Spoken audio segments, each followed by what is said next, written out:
அனைவருக்கும் வணக்கம். இந்த வீடியோவில் நம்ம என்ன பார்க்க போகிறோம் அப்படின்னு பார்த்தோம்னா, 6th ஸ்டாண்டர்ட் ஃபஸ்ட் இயரில் இருக்கக்கூடிய வளர் தமிழ் அப்படிங்கிற ஒரு உரைநடை லெசன் தான் இப்போ நம்ம பார்க்க போகிறோம். நம்ம ஆல்ரெடி இன்பத்தமிழ், தமிழ் கும்மி அப்படிங்கிற டாப்பிக்கில் இருக்கக்கூடிய கவிதை தொகுப்பு வந்து நம்ம ஆல்ரெடி பார்த்துருந்தோம். நீங்கள் இன்னும் அதை பார்க்கல அப்படின்னா டிஸ்கிரிப்ஷனில் வீடியோ லிங்க் கொடுக்குறேன், மறக்காமல் போய் பாருங்கள். அதுக்கு முன்னாடி நம்ம சேனலில் இப்போ தான் நீங்கள் வீடியோ பார்க்குறீங்க அப்படின்னா மறக்காமல் சப்ஸ்கிரைப் பண்ணிடுங்க. ஓகேங்களா? இப்போ பார்த்தோன்னா 6th ஒரு உரைநடை இருக்குது. ஆல்ரெடி நம்ம இந்த 2 டாப்பிக்கோட கண்டினியூசிட்டி தான் பார்க்க போகிறோம். அது வந்து வளர் தமிழ் அப்படிங்கிற ஒரு உரைநடை இருக்குது. அது பார்த்தா லெசன்ஸ் பெருசாக தான் இருக்கும். அது வந்து ஃபுல்லாகவே நான் டீட்டெயில்ஸ் கொடுக்குறேன். என்னென்ன படிக்கணும்னு மட்டும் நம்ம ஃபுல்லாகவே பார்த்துக்கலாம். ஓகேங்களா? வளர் தமிழ் இதில் ஒன்றும் இல்லைங்க பெருசாக. இதில் பார்த்தோன்னா தமிழ் மொழியோட தொன்மையும் தமிழ் மொழியோட சிறப்பையும் அது எவ்வளோ இனிமையானது, அது எப்படி வளர்ந்து வந்தது அப்படிங்கிற பற்றி தான் ஃபுல்லாகவே டீட்டெயில்ஸ் கொடுத்துருப்பாங்க. இது பார்க்க தான் லெசன்ஸ் பெருசாக இருக்குமே தவிர இதில் ரொம்ப சின்னதாக தான் இருக்கும் கண்டென்ட்டு. உங்களுக்கு முக்கியமான கண்டென்ட் மட்டும் நான் ஹைலைட் பண்ணியிருக்கேன். மற்றெல்லாம் சும்மா நீங்கள் ஓரலாகவே பார்த்து விடுங்க. ஓகேங்களா? ஃபஸ்ட்டு பாயிண்ட் எடுத்தோன்னே பார்த்தோன்னா தமிழ் உலகில் வந்து 6000க்கும் மேற்பட்ட மொழிகள் இருக்குது. உலகில் எத்தனை இருக்குன்னா 6000க்கும் மேற்பட்ட மொழிகள் இருக்குதுன்னு சொல்லியிருக்காங்க. அதுதான் ஃபஸ்ட்டு பாயிண்ட். ஓகேங்களா? அதில் வந்து இந்த தமிழ் மொழி தான் முக்கியமான ஒரு மொழி. நம்ம பெருமை மிக்க மொழி அப்படின்னு சொல்லிக்குவோம். ஓகேங்களா? அதில் நிறையா மொழி இருந்தாலும் அதில் சில மொழிகள் மட்டும்தான் பேச்சு வடிவம் எழுத்து வடிவம் 2மே இருக்குது அப்படிங்கிற மாதிரி சொல்லியிருக்காங்க. ஓகேங்களா? அடுத்து பார்த்தோன்னா உலக மொழிகள் வந்து பலவற்றுள் பார்த்தோன்னா இலக்கண இலக்கிய வளம் பெற்று திகழும் மொழிகள் வந்து மிகச்சிறியது தான். அவற்றுள் செம்மை மிக்கது அப்படின்னு பார்த்தோன்னா மிகச்சிறியது. அதில் வந்து சிறப்புமிக்க மொழி அப்படின்றது நம்ம தமிழ் மொழி தான் மிகவும் சிறப்புமிக்க ஒரு செம்மொழி அப்படிங்கிற மாதிரி சொல்லியிருக்காங்க. ஓகேங்களா? இதில் பார்த்தோன்னா ஓசை இனிமை, சொல் இனிமை, பொருள் இனிமை அப்படின்னு தமிழ் வந்து பல இலக்கியங்களில் வந்து இனிமையாக இருக்குது அப்படிங்கிற மாதிரி மென்ஷன் பண்ணியிருக்கோம். இப்போ ரொம்பவே முக்கியமான பாயிண்ட் அப்படின்னு என்னன்னு பார்த்தோன்னா, பாரதியார் பார்த்தோன்னா தமிழ் மொழியை வந்து ஒரு வியந்து பாராட்டியிருக்கார். என்னென்ன மாதிரி பாராட்டியிருக்கார் அப்படின்னா, யாமறிந்த மொழிகளிலே தமிழ் மொழி போல் இனிதாவது எங்கும் காணோம். நான் கற்ற மொழிகளிலே தமிழ் மொழி மாதிரி இனிதாவது மொழி வேறு மொழி எதுவுமே நான் என்னால் பார்க்க முடியாது அப்படிங்கிற மாதிரி சொல்லியிருக்காரு. ஓகேங்களா? இந்த சென்டென்ஸ் கொடுத்து கேட்டாலே அது வந்து சொன்னது வந்து பாரதியார். ஓகேங்களா? என்னென்னா யாமறிந்த மொழிகளிலே தமிழ் மொழி போல் இனிதாவது எங்கும் காணோம் அப்படின்னு தமிழின் இனிமையை வந்து வியந்து பாராட்டியிருக்காரு. அடுத்தே பாரதியார் பார்த்தோன்னா இன்னொரு மூத்த மொழி தமிழ் அப்படிங்கிறதுக்காக ஒரு தொன்மையான மொழி அதோட சிறப்பை பற்றி சொல்கிற மாதிரி ஒரு கண்டென்ட் சொல்லியிருப்பார். என்னென்னா என்று பிறந்தவள் என்று உணராத இயல்பினலாம் எங்கள் தாய். ஓகேங்களா? என்று பிறந்தவள் என்று தமிழ் மொழி என்றைக்கு பிறந்தது அப்படிங்கிற கூட தெரியாத அளவுக்கு அந்த அளவுக்கு ரொம்ப முன்னாடி பிறந்தது. என்று பிறந்தவள் என்று உணராத இயல்பினலாம் எங்கள் தாய் அப்படின்னு நம்ம தமிழ் மொழி வந்து தாயாக உரிமைப்படுத்தி பாரதியார் வந்து நம்ம பாரத தாயின் தொன்மையை பற்றி பாரதியார் கூறும் கருத்து. ஓகேங்களா? இது 2மே ரொம்பவே இம்பார்ட்டன்ட்ங்க. நான் மார்க் பண்ணது மட்டும் நல்லா பார்த்துக்கோங்க. சும்மா மற்றெல்லாம் ஓவராலாக ரீட் பண்ணி விட்ருங்க. ஃபஸ்ட்டாக இப்போ தான் நீங்கள் படிக்கிறீங்க அப்படிங்கும்போது இந்த வீடியோ நிச்சயமாக உங்களுக்கு யூஸ்ஃபுல்லாக இருக்கும். ஓகேங்களா? அடுத்து நமக்கு தமிழில் மிகவும் கிடைச்ச தொன்மையான நூல் அப்படின்னு பார்த்தோம்னா தொல்காப்பியம். தொல்காப்பியம் தான் நமக்கு தமிழ்லேயே கிடைச்ச மிகவும் தொன்மையான ஒரு இலக்கண நூல். ஓகேங்களா? அடுத்து எளிய மொழி. தமிழ் மொழி வந்து பேசுகிறதுக்கு மிகவும் எளிதுங்க. பேசுகிறதா இருந்தாலும் சரி, படிக்கிறதா இருந்தாலும் சரி, ரொம்பவே எளிமையான ஒரு மொழி. அது வந்து எக்ஸாம்பிள்ஸ் கொடுத்துருப்பாங்க. அமுது, மூது கூட்டி கொடுத்துருப்பாங்க. அமுது, அவ்வளோதான். ஓகேங்களா? அடுத்து வந்து தமிழ் மொழியை எழுதும் முறையும் மிக எளிது. தமிழ் மொழியை வந்து எழுதும் முறை வந்து மிகவும் எளிது. இதில் வந்து தமிழ் மொழியில் இது கேட்டிருக்காங்க ஆல்ரெடி. உங்களுக்கு வந்து மேட்ச் தி ஃபாலோயிங் அல்லது இது கொடுத்த 4 ஸ்டேட்மெண்ட்டில் எது சரி எது தப்பு அப்படிங்கிற மாதிரி கூட கேட்பாங்க. அப்படிங்கும்போது இந்த கொஸ்டின்ஸ் ஆல்ரெடி கேட்டிருக்காங்க. தமிழில் வந்து பெரும்பாலும் எந்த சுழி எழுத்துக்கள் அதிகமாக இருக்குது? வலஞ்சொலி எழுத்துக்களா, இடஞ்சொலி எழுத்துக்களா அப்படின்னா வலஞ்சொலி எழுத்துக்கள் தான் தமிழ் மொழியில் வந்து எழுத்துக்கள் தான் அதிகமாக அமைஞ்சிருக்கு அப்படின்னு சொல்லலாம். ஓகேங்களா? வலஞ்சொலி எழுத்துக்கள்லாம் என்ன, இடஞ்சொலி எழுத்துக்கள்லாம் என்ன, எப்படி கண்டுபிடிக்கிறது? இப்போ கொஸ்டின்ஸில் ஏதோ வலஞ்சொலி எழுத்துக்கள் கொடுத்து கேட்டிருக்காங்க. இதில் ஏதோ செலக்ட் கண்டுபிடிங்க 4 எழுத்து கொடுத்து இதில் வலஞ்சொலி இளஞ்சொலி எப்படி கண்டுபிடிக்கிறது அப்படின்னா ஒன்றுமே இல்லைங்க.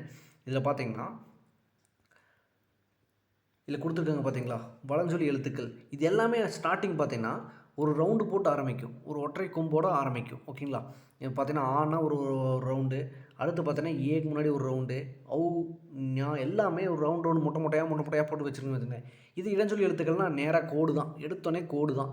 டா, யா, லா அந்த மாதிரி எடுத்தோடனே ஃபஸ்ட்டு கோட்டில் தான் ஆரம்பிக்கும். அதனால உங்களுக்கு வந்து பார்த்தாலே கண்டுபிடிச்சிடலாம். வலஞ்சொல்லி எழுத்துக்கள்னால் ரவுண்டோடு ஆரம்பிக்கும் அப்படின்னு ஞாபகம் வச்சுக்கோங்க. இடஞ்சொல்லி எழுத்துக்கள்னால் டா, பா, யா, மா அந்த மாதிரி வரது எல்லாமே இடஞ்சொல்லி எழுத்துக்கள். தமிழ் மொழியில் வந்து எந்த சொல்லி எழுத்துக்கள் அதிகமாக இருக்குது அப்படின்னு பார்த்தோன்னா வலஞ்சொல்லி எழுத்துக்கள் தான் தமிழில் அதிகமாக இருக்குது. ஓகேங்களா? ஓகே, இது ரொம்பவே முக்கியங்க. இந்த பாக்ஸை வந்து நல்லா பார்த்து வச்சுக்கோங்க. நிச்சயமாக நமக்கு இதுலேருந்து கொஸ்டின்ஸ் வரக்கு வாய்ப்பு இருக்குது. ஓகேங்களா? இப்போ தமிழ்ங்கிற வார்த்தை வந்து முதல்ல எந்த இலக்கியத்தில் வந்து கண்டுபிடிச்சாங்க ஆளப்படும் இலக்கியம் அப்படின்னு பார்த்தோன்னா தொல்காப்பியத்தில் தான் இருக்குது. என்னென்னு வந்திருக்கு, அதுக்கான மேற்கோள் என்ன அப்படின்னு பார்த்தோன்னா தமிழன் கிளவியும் அதனோடற்றே அப்படிங்கிற ஒரு வார்த்தை தான் தமிழ்ங்கிற வார்த்தை வந்து இடம்பெற்றிருக்கு. தமிழ்ங்கிற வார்த்தை முதல்ல எந்த இலக்கியத்தில் வந்திருக்கு அப்படின்னா தொல்காப்பியம். அதே மாதிரி தமிழ்நாடு அப்படிங்கிறது பார்த்தோன்னா சிலப்பதிகாரத்தில் வஞ்சி காண்டத்தில் இடம்பெற்றிருக்கு. அது என்ன வார்த்தைகள் அப்படின்னு பார்த்தோன்னா இமிழ்கடல் வேலியை தமிழ்நாடு ஆக்கிய இது நீ கருதிய ஆயின். ஓகேங்களா, இமிழ்கடல் வேலியை தமிழ்நாடு ஆக்கிய இது நீ கருதினை ஆயின் வந்திருக்கும். அடுத்து தமிழன் பார்த்தோன்னா அப்பர் தேவாரமில் இடம்பெற்றிருக்கும் தமிழன்கிற வார்த்தை. ஓகேங்களா, என்னென்னா தமிழன் கண்டாய் இது ரொம்பவே முக்கியம். ஒன்ஸ் நல்லா பார்த்து வச்சுக்கோங்க. அடுத்து வந்து தமிழை வந்து சீர்மை மொழி அப்படின்னு சொல்லுவாங்க. ஓகேங்களா, தமிழை வந்து சீர்மை மொழி. இது வந்து உயர்திணை அக்ரணின் இரு திணைகளை வந்து அறிவிச்சிருப்போம், பார்த்துருப்போம். ஓகேங்களா, உயர்திணையில் நமக்கு தெரியும், நமக்கு வந்து உயிருள்ளது ஆண்பால் பெண்பால், அதாவது மனிதர்கள் எல்லாமே உயர்திணையில் வருவாங்க. தாழ்திணை என்றது ஆனால் அது வந்து என்னென்னா உயர்திணைக்கு மனிதர்களுக்கு எல்லாமே உயர்திணையும் விலங்குகளுக்கு எல்லாமே அக்ரணின்னு சொல்கிறாங்க. அப்படிங்கும்போது உயர்திணைக்கோட எதிர்ச்சொல் தாழ்திணை தானே. ஓகேங்களா, அப்படி தாழ்திணை கூறாமல் ஏன் அக்ரணை அப்படின்னு சொல்கிறோம் அப்படின்னா அதுக்கு வந்து பிரித்து சொல்லியிருப்பாங்க. அல் கூட்டல் திணை அப்படின்னா உயர்வு அல்லாத திணை அப்படிங்கிற பெயர் வச்சுருப்பாங்க நம்ம முன்னோர்கள். ஓகேங்களா, அதே மாதிரி இந்த கொஸ்டின்ஸ் கேட்டிருக்காங்க.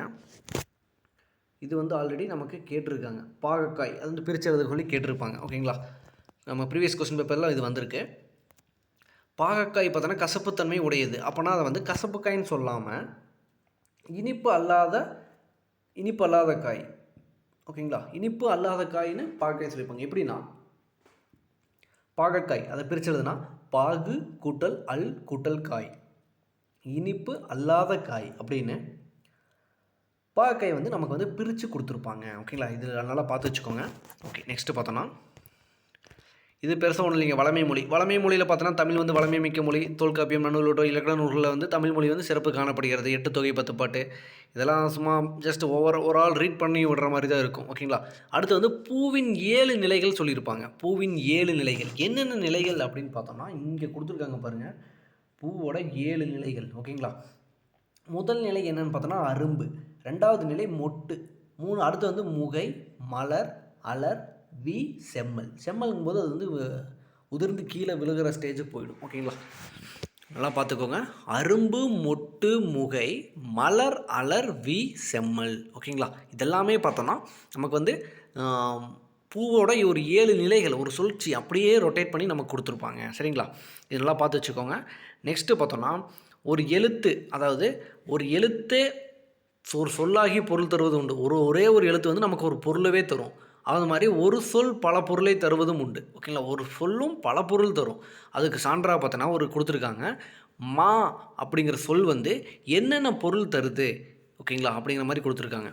மா அப்படிங்கிற சொல் பார்த்தோன்னா மரம், விலங்கு, பெரிய, திருமகள், அழகு, அறிவு, அளவு, அழைத்தல், துகள், மேன்மை, வயல், வண்டு அப்படிங்கிற மாதிரி நிறையா பொருள் கொடுக்குது. ஓகேங்களா, மானா மரம். இது நீங்கள் ஏதோ ஷார்ட்கட் கூட போட்டு வச்சுக்கோங்க. நமக்கு எப்படியாவது ஞாபகம் இருக்கணும். மானா என்னென்ன பொருள் தருது, அட்லீஸ்ட் மேட்ச் தி ஃபாலோயிங் கொடுத்தாலும் சரி, ஆப்ஷன் கொடுக்கும்போது நமக்கு வந்து அதை பார்த்தாலே நமக்கு தெரியணும். ஆப்ஷன் கொஸ்டின்ஸ் படிக்கிறோம் அப்படின்னா ஆப்ஷன்ஸ் பார்க்கறதுக்கு முன்னாடி நமக்கு ஆன்சர் தெரியணும். அந்தளவுக்கு நீங்கள் தரவாக படிச்சிருந்தா மட்டும்தான் ஆப்ஷன்ஸ் கொடுக்கும்போது உங்களால் கொஸ்டின்ஸ் வந்து கரெக்டாக போட முடியும். ஓகேங்களா, ஓகே. அப்படிங்கிறத பார்த்தோன்னா இப்போ ஒரு ஷார்ட்கட்டாக நான் சும்மா பாதி மட்டும் சொல்கிறேன். ஒரு மரம் இருக்குது, அந்த மரத்துக்கு பக்கத்தில் வந்து ஒரு பெரிய விலங்கு இருக்குது. அங்கே வந்து ஒரு திருமகள் இருக்கா, அழகு மிகுந்த ஒரு திருமகள் இருக்கா. அது ரொம்ப அறிவானவ, அளவாக தான் பேசுவா. அவளை பக்கத்தில் அழைச்சா கூட அந்த பக்கத்தில் அழைத்தா கூட பேசாமல் வரமாட்டா. அப்படிங்கும்போது அந்த துகள் வந்து அவள் பக்கத்தில் அந்த காற்றடிக்கும்போது துகள் வந்து மேன்மை மிக்கதாக இருக்குது.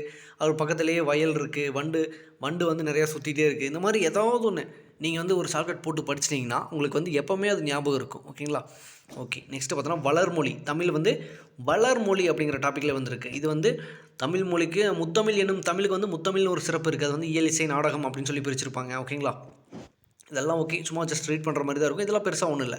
இங்கே பாக்ஸில் ஒன்று கொடுத்துருக்கா பாருங்கள், தெரிந்து கொள்வோம். ஓகேங்களா, தாவர இலைப்பெயர்கள் இது ரொம்பவே இம்பார்ட்டன்ட்ங்க. நல்லா பார்த்து வச்சுக்கோங்க தாவர இலைப்பெயர்களை. ஓகேங்களா, தாவர இலைப்பெயர்கள் பார்த்தோன்னா ஆல், அரசு, மா, பலா, வாழை இதோட தாவர இலை பெயர் என்னென்னு பார்த்தோன்னா எல்லாத்துக்கும் சேர்த்து இலைன்னு வரும். ஓகேங்களா?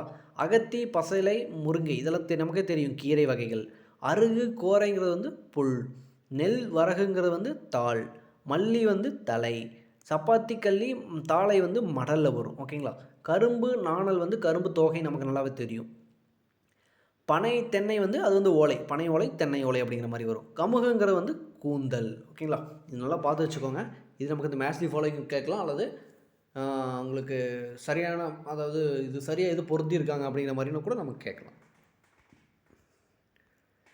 அடுத்து புதுமை மொழி. இப்போ வந்து என்னதான் நிறையா தமிழ் வந்து ரொம்பவே அறிவியல் தொழில்நுட்ப வளர்ச்சிக்கு ஏற்ப வந்து தமிழ் வந்து புதிய புதிய கலை சொற்கள் வந்து உருவாக்கிட்டு வராங்க.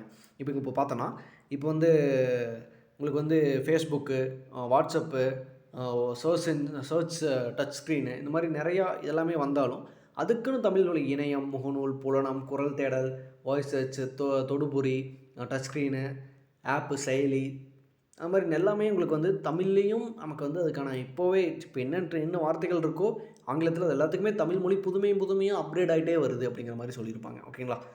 அடுத்து பார்த்தோன்னா ரொம்பவே இம்பார்ட்டன்ட், மொழியை வந்து கணினியில் பயன்படுத்த வேணும் அப்படின்னா அது வந்து எண்களின் அடிப்படையில் வந்து வடிவமைச்சிருக்கணும். ஓகேங்களா? தொல்காப்பியம், நன்னூல் போன்றவை பார்த்தீங்கன்னா நம்ம படிப்பதற்காகவே எழுதப்பட்டது. ஆனாலும் அவை கனிமொழிக்கும் ஏற்புடையதாகவே இருக்குது, ஏற்புடைய ஒரு வடிவத்தையும் பெற்றிருக்கு அப்படின்னு சொல்லியிருக்காங்க. தமிழ் எண்களை அறிவோம்னு கொடுத்துருக்காங்க. ஓகேங்களா? இது நல்லா பார்த்து வச்சுக்கோங்க. 1லிருந்து 10 வரைக்கும் கொடுத்துருப்பாங்க. 1, 2ன்னு ஆர்டர் வைஸாக 10 வரைக்கும் இருக்கும். இந்த எண்கள் வந்து நமக்கு வந்து நீங்கள் ஞாபகம் வச்சுக்கணும். திடீர்னு ஒரு 3ஆம் நம்பர் பொறுத்துக்களை வந்து 3, 7, 8, 9ன்னு கொடுத்துருப்பாங்க. அந்த பக்கம் வந்து கா, உ, ஞா, ரு அப்படின்னு மாற்றி கொடுத்துருப்பாங்க. எதுன்னு கரெக்டாக மேட்ச் பண்ண சொல்லுவாங்க. இதுக்கு நான் ஒரு ஷார்ட்கட் சொல்கிறேன், அதை நல்லா ஞாபகம் வச்சுக்கோங்க. எக்ஸாம்ஸில் நிச்சயமாக யூஸ் ஆகும். ஓகேங்களா?